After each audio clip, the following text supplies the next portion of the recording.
De Saint Jean de la Croix, la montée du mont Carmel, livre 3, chapitre 18, des pertes que la joie qu'on met dans les biens temporels cause à l'âme.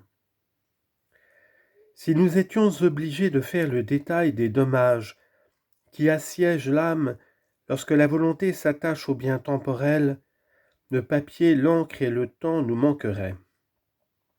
Car comme les plus grands embrasements peuvent naître de la moindre étincelle de feu qu'on n'éteint pas d'abord, de même les plus grands maux et les plus grandes pertes de biens peuvent venir des moindres causes dont on n'arrête pas les influences.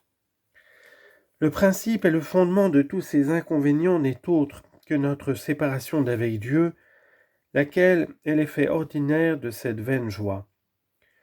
Comme l'union de l'âme avec Dieu par l'amour de la volonté est l'origine de tous les biens, de même sa désunion d'avec lui par son attache aux créatures est la cause de tous ces maux, à proportion que la tendresse qu'elle sent pour elle et la joie qu'elle y prend sont ou grandes ou petites.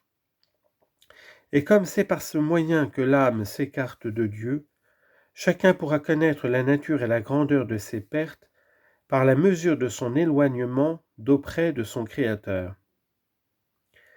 Le dommage que j'appelle privatif, et qui est la cause de tous les autres dommages privatifs et positifs, contient 4 degrés dont les uns sont plus pernicieux que les autres, en sorte que, quand l'âme est arrivée jusqu'au 4e degré, elle tombe dans des maux inexplicables. Moïse renferme ces 4 degrés en ces paroles. Celui que Dieu chérissait, s'étant engraissé, s'est révolté contre lui, et étant devenu gros et puissant, il a abandonné Dieu son Créateur, et s'est éloigné de son Sauveur. Deutéronome chapitre 32, verset 15. L'âme qui était aimée de Dieu s'engraisse et s'épaissit lorsqu'elle se remplit de la joie des créatures. Et c'est le premier pas qu'elle fait pour se retirer de Dieu, en quoi consiste le premier degré de ce dommage. Car elle entre dans un obscurcissement qui lui cache les biens de Dieu, comme les nuées qui assiègent l'air le privent de la clarté du soleil.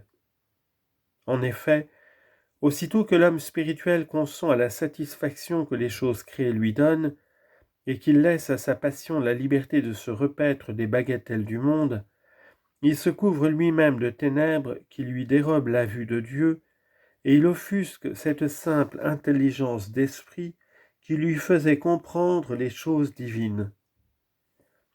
C'est ce que le sage nous enseigne. L'enchantement des bagatelles, dit-il, obscurcit le bien et nous en ôte la connaissance. L'inconstance de la passion et des désirs déréglés corrompt aussi l'esprit simple et innocent. Sagesse, chapitre 4, verset 12.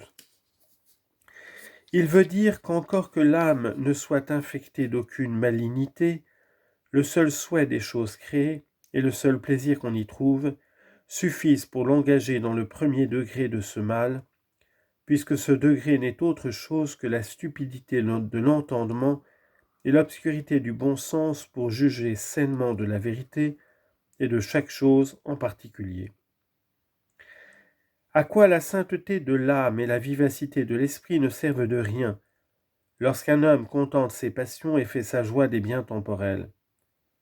C'est pourquoi vous ne recevrez point de présents, dit Moïse, parce qu'ils aveuglent les hommes les plus éclairés et les plus sages. Exode, chapitre 23, verset 8. Il parlait principalement à ceux qui devaient être les juges du peuple juif, car il est nécessaire que ces gens-là aient l'esprit pénétrant et le jugement net pour connaître sans se tromper et pour juger sans se laisser prévenir. C'est néanmoins ce qui leur manquerait si l'espérance des dons et la joie de les recevoir régnaient en leur cœur. Pour cette raison, Dieu commanda à Moïse d'établir des juges qui fussent ennemis de l'avarice, de peur que cette passion ne corrompît leur jugement. Si bien qu'il ne dit pas seulement que c'est assez que ces gens-là se contentent de ne pas désirer les richesses, mais il veut encore qu'ils en conçoivent de l'horreur. Car lorsque quelqu'un veut se garantir d'une amitié dangereuse, il doit s'entretenir dans la haine de l'objet qu'il ne lui est pas permis d'aimer, parce que les contraires se défendent l'un de l'autre. Ainsi Samuel soutint toujours le caractère de juge avec beaucoup de justice et de prudence, d'autant qu'il ne reçut jamais aucun présent. Premier livre des Rois, chapitre 12, verset 3. Le second degré de ce dommage privatif vient du premier, comme nous l'apprenons de ses paroles. Il s'est engraissé, il s'est dilaté. Ce n'est autre chose que la dilatation de la volonté qui se donne plus d'étendue à goûter les choses de la terre et qui ne se fait plus scrupule de s'y plaire. Ce qui lui arrive parce qu'elle a lâché la bride à la passion de la joie. L'âme s'en est rassasiée avec excès, et la grossièreté du plaisir et de l'appétit a répandu davantage la volonté parmi les créatures et l'a entraînée dans un plus grand élargissement, féconde source de maux considérables. Car ce second degré détache l'homme spirituel de son Créateur, lui rend les exercices de piété fort insipides et l'en dégoûte enfin tout à fait, parce que l'âme ne court plus qu'après les vains divertissements du monde et qu'elle n'occupe plus son cœur que des objets terrestres et passagers. Ceux qui sont tombés dans ce degré n'ont pas seulement l'esprit fermé à la connaissance de la justice et de la vérité, comme l'ont ceux qui se trouvent dans le premier degré, mais ils sont aussi très tièdes et très lâches à les pénétrer et à les réduire en pratique, comme l'étaient autrefois ceux dont Isaïe parle. Tous aiment les présents, dit-il, ils cherchent les récompenses, ils ne rendent pas justice à l'orphelin, et la cause de la veuve ne va pas jusqu'à eux. Isaïe chapitre 1 verset 23.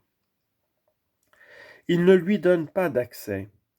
C'est pourquoi ils pêchent, puisque le devoir de leur charge les oblige à écouter tout le monde et à juger équitablement, sans exception de personne. De même, ceux qui ont passé jusqu'au second degré ne sont pas comme les gens du premier degré exempts de malignité.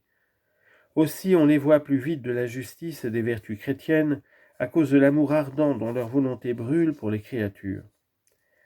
De là vient qu'ils ne s'acquittent que superficiellement des obligations de la vie spirituelle, ou du moins ils y emploient quelque temps plutôt par contrainte que par les mouvements de l'amour de Dieu et de la perfection. Le troisième degré consiste à quitter Dieu entièrement, à transgresser ses commandements, de peur de se priver de la moindre satisfaction des choses créées, et à se précipiter dans les péchés mortels pour contenter leur cupidité. Ces paroles nous le marquent distinctement. Il a abandonné Dieu, son Créateur. Et ceux-là ont le malheur de s'y trouver, qui ont donné entrée dans les puissances de leur âme à l'estime, à l'amour et aux délices des objets corruptibles, qui ne se soucient plus de satisfaire aux obligations que la loi divine leur impose, qui négligent le soin de leur salut éternel et qui ne sentent plus de vivacité que pour la terre et que pour le monde.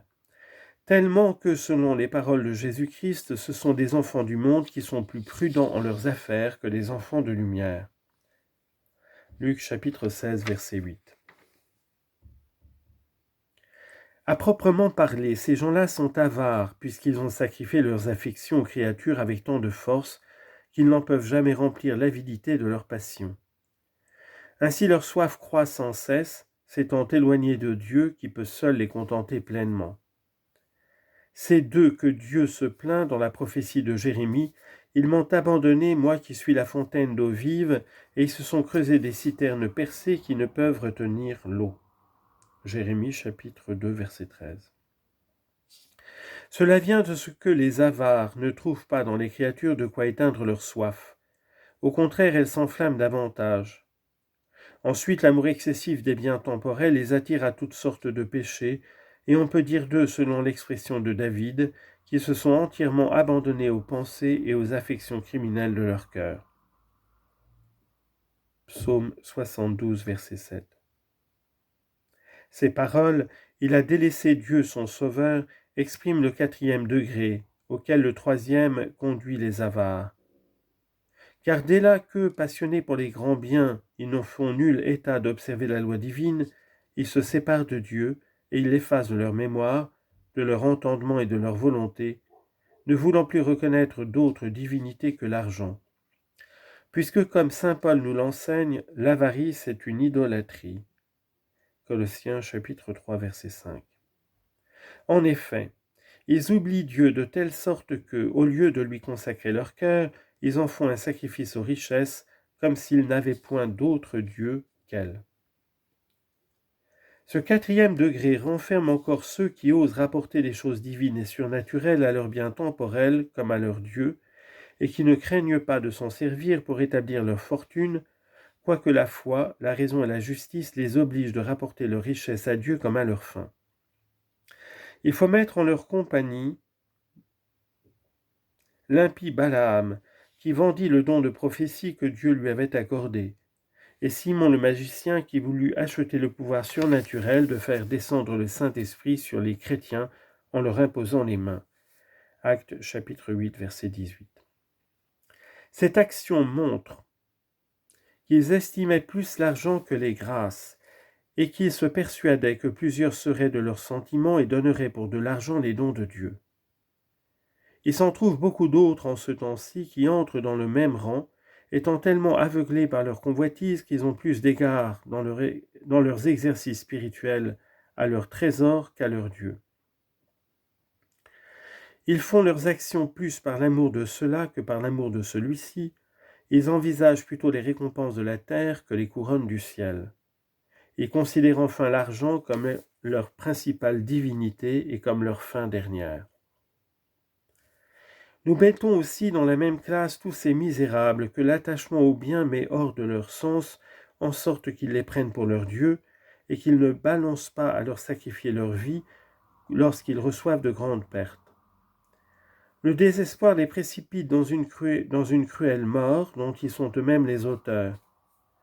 C'est ainsi que ce faux Dieu récompense ces malheureux esclaves. Ne pouvant leur faire d'autres présents, il les contraint de désespérer et de s'arracher eux-mêmes la vie. Pour ceux à qui la persécution qu'il leur fait n'inspire pas un dessein aussi funeste, il les fait languir dans les soins, dans les misères et dans les douleurs, et il ne leur permet pas de goûter le moindre plaisir, ni de voir reluire sur eux le moindre rayon d'espérance. Mais il les force à lui payer sans relâche le tribut de leur cœur, en amassant de l'argent avec des peines incroyables et en se perdant eux-mêmes dans leur abondance. Car les riches, dit le sage, ne conservent leurs biens que pour se faire du mal. Ecclésiaste chapitre 5, verset 12. On voit enfin dans ce 4e degré tout ce que Dieu a livré, dit saint Paul, à un sens égaré et corrompu.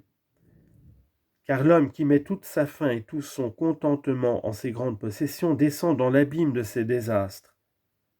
Ne craignez donc pas, selon l'avertissement du prophète roi, la puissance de l'homme riche. Lorsqu'il mourra, il n'emportera rien pour lui, et ni l'éclat de sa fortune, ni la douceur de sa joie, ni la pompe de sa gloire ne l'accompagneront dans son tombeau. Psaume 48, versets 17 et 18.